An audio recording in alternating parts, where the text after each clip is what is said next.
C'est pas une parcelle encore catastrophique, mais ça va quand même nécessiter des gros travaux de tri. Donc là, on est quand même sur des pertes de récolte sur cette parcelle au minimum de 40%. Bon, c'est pas encore il y a des parcelles où il n'y a plus une seule grappe, quoi. Donc c'est un peu la catastrophe. Sur l'ensemble de son exploitation, ce viticulteur bio a perdu 70% de sa récolte.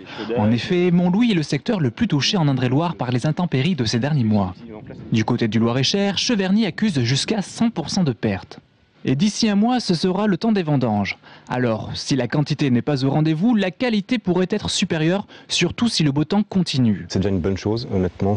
Le moral, on reprend un peu le dessus.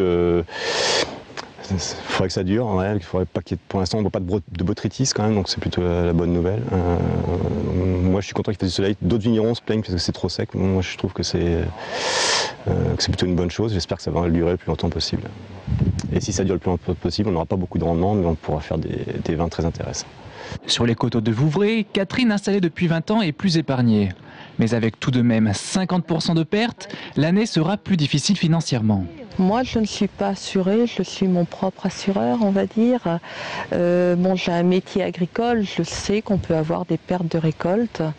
Donc j'essaie d'être raisonnable et d'avoir un stock dans ma cave, de manière à ne pas perdre mes clients et à avoir quand même quelque chose à leur proposer.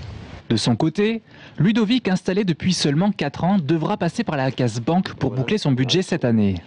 Il devra emprunter 60 000 €, ce qui représente la moitié de son chiffre d'affaires annuel. Alors, ces intempéries sont un coup dur pour le monde viticole qui affirme que la survie économique des plus jeunes exploitations est clairement en jeu.